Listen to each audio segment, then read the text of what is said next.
12 नवंबर 1996 शाम के 6:32 हरियाणा के चरखी दादरी के ऊपर 4000 फीट की ऊंचाई पे दो प्लेन्स एक दूसरे से टकरा गई। 1 सेकंड, एक इंपैक्ट, 349 जिंदगियां खत्म। ये इंडिया का सबसे बड़ा एविएशन डिजास्टर था, आज भी है। और जो वजहात थी इस ट्रेजेडी की, वो सुन के तुम्हारा दिल भारी हो जाएगा। उस दिन सऊदी अरेबिया से एक फ्लाइट आ रही थी, Saudi Arabian airlines flight 763, 312 passengers और क्रू। ज्यादातर इंडियन वर्कर्स थे जो सऊदी से घर वापस आ रहे थे। साथ ही कजाकिस्तान से एक कार्गो प्लान आ रहा था, कजाकिस्तान एयरलाइंस फ्लाइट 1907। 37 लोग सवार थे। दोनों प्लेन्स दिल्ली एयरपोर्ट की तरफ आ रहे थे। एयर ट्रैफिक कंट्रोल ने सऊदी फ्लाइट को 15,000 फीट पे और कजाकिस्तान फ्लाइट को 14,000 फीट पे असाइन किया था। लेकिन कजाकिस्तान के पायलट ने गलती की, वो 14,000 फीट पे रहने की जगह नीचे आ गया, 15,000 फीट से भी नीचे। दोनों प्लेन सेम एल्टीट्यूड पे आ गई। रात के अंधेरों में बिना किसी वार्निंग के सऊदी एयरलाइंस का बोइंग 747 और कजाकिस्तान एयरलाइंस का IL-77 से टकरा गए। इंपैक्ट इतना पावरफुल था कि एक दूसरे से टकरा गए।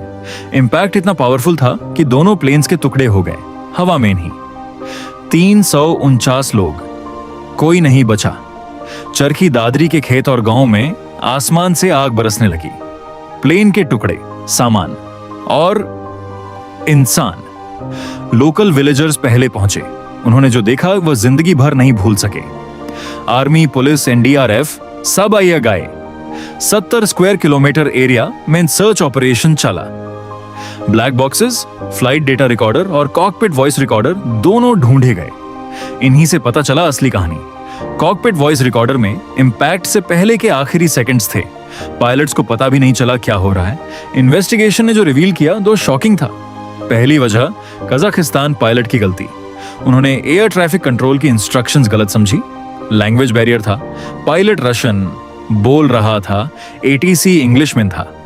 ट्रांसलेटर था साथ, लेकिन कम्युनिकेशन क्लियर नहीं था। दूसरी वजह आउटडेटेड टेक्नोलॉजी। 1994 में इंडिया के प्लेन्स में टीकास, ट्रैफिक कॉलिजन अवॉइडेंस सिस्टम नहीं था। यह सिस्टम पायलट्स को ऑटोमेटिकली बताता है जब कोई दूसरा प्लेन पास आ रहा हो। अगर TCAS होता, यह क्रैश शायद नहीं होता। तीसरी वजह single runway system. Delhi airport पे उस वक्त एक ही अप्रोच पाथ था इनकमिंग फ्लाइट्स के लिए। दोनों प्लेन सेम कॉरिडोर से आ रही थी, ऑपोजिट डायरेक्शंस में। ये 3 वजहात, लैंग्वेज बैरियर, पुरानी टेक्नोलॉजी और एक अप्रोच पाथ, मिलके 349 लोगों की जान ले गई। सऊदी अरेबिया में काम करने वाले इंडियन वर्कर्स जो महीनों बाद घर वापस आ रहे थे, उनके घर में इंतजार हो रहा था। माएं वेट कर रही थी, बच्चे बाप का वेट कर रहे थे। एक आदमी, रमेश कुमार, अपनी बेटी की शादी के लिए आ रहा था। टिकट लास्ट मिनट बुक की थी। एक फैमिली, 3 मेंबर्स एक साथ उस फ्लाइट पे थे, एक साथ गए।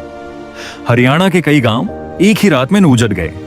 349 लोगों की कहानी, 349 अलग जिंदगियां, 349 सपने जो उस रात खत्म हो गए। इस क्रैश के बाद इंडिया की एविएशन सेफ्टी कंप्लीटली बदल गई। TCAS मैंडेटरी हो गया इंडिया में। दिल्ली एयरपोर्ट पे न्यू अप्रोच पाथ्स बनाए गए। एयर ट्रैफिक कंट्रोल का इंग्लिश प्रोफिशिएंसी टेस्ट मैंडेटरी किया गया। कजाकिस्तान एयरलाइंस का लाइसेंस सस्पेंड किया गया। और 2000 में इंडिया ने अपना air space management system completely upgrade किया। 349 लोगों की मौत ने इंडिया की एविएशन हिस्ट्री बदल दी। उनकी वजह से आज लाखों ऑफ पैसेंजर सेफ हैं। 12 नवंबर 1996, वो दिन चरखी दादरी के लोग कभी नहीं भूलेंगे। हरियाणा के खेत आज भी वो रात याद करते हैं, और वो 349 लोग जो सिर्फ घर वापस आ रहे थे, उन्हें हम कभी नहीं भूलें। एविएशन सेफ्टी के लिए जो चेंजेस आए, वो इन्हीं 349 लोगों की वजह से आए। अगर ये डॉक्यूमेंट्री इंफॉर्मेटिव लगी, लाइक करो, शेयर करो, कमेंट में उन्हें याद करो और सब्सक्राइब करो ऐसी और डॉक्यूमेंट्रियन सिनेमैटोग्राफीज के लिए।